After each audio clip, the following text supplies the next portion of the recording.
salaamaaleykum wa rahmatullah mbokki internet yi Sangap TV officiel moomeelu askan wi ginnaaw bu ñu leen nuyuwaatee siyaar leen ñu ngi fii poste Thiaroye war a ànd ak yéen ci li nga xam ne actualité la actualité nag du leen lu dul ginnaaw bi ñu génn ñu amoon suñu élection présidentielle waroon a fal suñu 5e njiitu réew ginnaaw bu yàlla tànnalee askanu Sénégal ki nga xam ne mooy Bassirou Diomaye Faye léegi nag ñu ne nañ wàcc ci mbedd mi waxtaan ak ñi nga xam ne ñoom ñooy population bi nga xam ne ginnaaw yàlla ak yeneen dum ba ñoom ñoo ko fal ñu ngi fii nag poste Thiaroye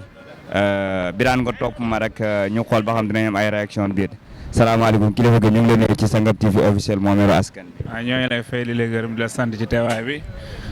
di tamit di bi wax ne yàlla na ci li ñu def yëpp muy lu baax tamit ci réew mi tamit di leen ziar yéen yëpp tamit. le 24 mars boobu. sunu élection présidentielle yàlla def ki nga xam ne mooy Bassirou Diomaye Faye falu en tant que citoyen ana lan ngay xaar ci nguur gu bees bi. waaw nguur gu bees bi de moom alhamdulilah comme dugg nañ ci jàmm génn ci jàmm élection yi lépp jaar na ci jàmm tamit di ci kontaan tamit rek di am yaakaar tamit daal à tout moment ñu ngi am yaakaar ci nguur bi tamit jàpp ne daal xam nga lu bëri daal dina soppeeku ay baax tamit dina ci am te tamit ñu bàyyi lu passé tamit lu passé lu bëri ñu bañ ci arrière c'est trop xam ne tamit yoon avancé lañ nekk Sénégal dafa war avancé dafa war dépassé fi mu toll Sénégal daal dafa war jëm ci kanam daal fi mu ne. léegi en tant que citoyen instant bi boo doon digal nouveau président bi ana lan nga koy tegal comme ay projet gannaaw ñoom ci projet la ñuy doon. waaw prioritaire moom fii ne mooy dund bi wàññeeku parce que loolu moom la ñëpp taxaw pour l'instant nii daal bu wàññee dund bi ñu soog dugg ci affaire location affaire xëy yi tamit mu gën ci taxaw tamit ndaw ñi gën a liggéey tamit daal. waaw loolu yëpp moom ñu ngi koy xaar ci moom. ba tey mbokki internet yi Sangap TV ñu ngi fii poste Thiaroye kilifa gi ñu ngi lay nuyu di la siyaar ci Sangap TV officiel moomeelu askan. ok ñoo ngi lay fay di la ziare comme ni ko sama frère bi waxee rek Bassirou Diomaye moom li ñu xaar ci moom bari na ko waa. aussi tamit mooy comme lan ak lan. comme ni mu ko waxee sànq rek problème mu dund bi ak problème mu xëyu ndaw yi parce que booy xool ndaw yi rek ñoo ko topp am ci moom yaakaar bu baax nag. aussi di ko ñaanal daal yaakaar bi ñu am ci moom yàlla matale lépp ko waa. léegi bu ñu doon lay laaj démocratie réew mi noo ko gisee ci élection yi ñu génne ñu gis ne élection yëpp doxalee nañ ko ci transparence ba Bassirou Diomaye Faye gagné réew mi. voilà kontaan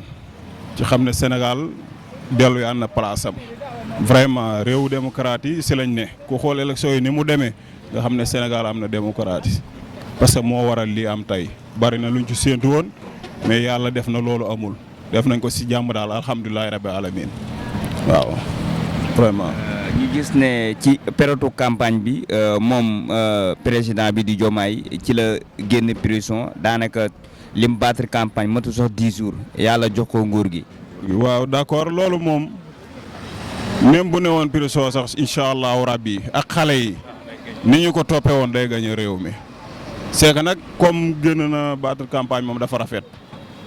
ñu kontaan si li aussi président Macky Sall li mu def rafetlu nañ ko kontaan nañ si wan na ne Sénégal lépp benn la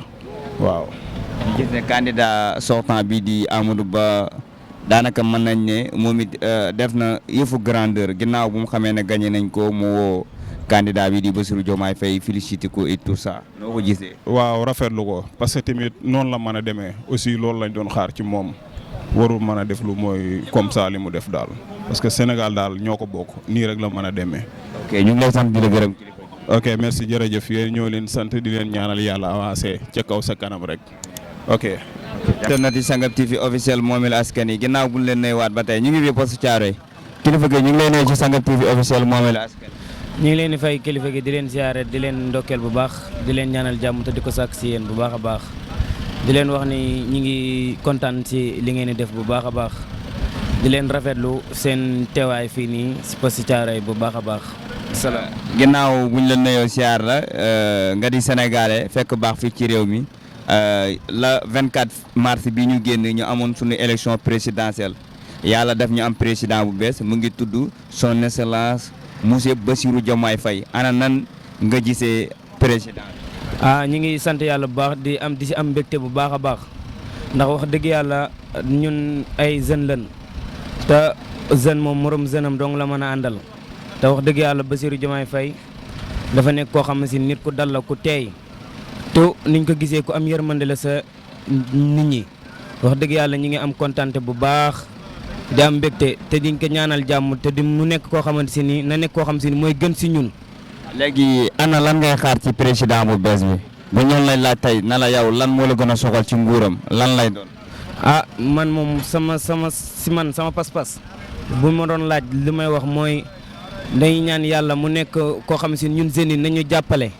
nañu jàppale ndax ñun sonn nan bu baax a baax nañu jàppale. nu mu leen di jàppale yéen seen yi. muy am na ñoo xam si ne ñu ngi si mbedd mi te amuñ luñ liggéey ñu jàppale leen taxawu leen ba am si luñ jàpp wax dëgg yàlla man moom wax dëgg yàlla xam nga sax instant yi lu ma war a wax ndax. léegi ak dund gu seer gi yow noo ko gisee. xanaa ñu wàññil ñu ko dund gu seer gi seer na trop ceeb bi seer na diw gi seer na mburu mi tamit seer na nañ ñu ko wàññil bu baax a baax waaw te tamit buñ ko wàññee tamit buñ demee ba si biir buñ yokkaat seen loxo waaw noonu daal laa xam ne gisee naa ko moom. ok ñu ngi lay sant di la gërëm. waaw baax na jërëjëf yal na leen yàlla defal jàmm. ok kilifa gi ñu ngi lay nuyu ci sangat bi officiel moomeelu askan. siyaar bu baax a baax ci koor gi yal nañ ci liggéey bismillahi rahmaani rahim yal nañ ko génne alhamdulillahi rabbil alamin ñu ngi leen di sant bu baax di leen waaw ba ñu gis ne yow ku yàgg nga ci réew mi tarikala macha allah yaakaar naa ne fekk nga ay régime bu bees bi nga xam ne barki démb Ndiaye lañ ko fal ana lan ngay xaar ci moom en tant que mag. waaw man de wax dëgg yàlla ginnaaw bi ma julee ci yonent bi sallallahu alayhi wa sallam maa ngi ñaan bees bi yàlla na jig réew mi di ñaanal son excellence Bassirou Diomaye Diakhar Faye dëkk ci dëkk bu ñuy wax Ndiaye ci commune de Ndiaganiao ma xam dëkk bi lool nekk ak baayam fii ñuy jaayee fii di Issa Faye baayam bu ndaw ma xam ci ay qualité ci moom bu ma baayam bu ndaw wax muy bu yaru bu fàtte soppeem di militant Cheikh Diop dëkk Warak région de Louga fàtte daal ndax borom kër laa te it soxla naa ko ma dimbali ndax sax suma ci kenn sama njaboot màgg kon Bassirou Diomaye Faye bonne chance.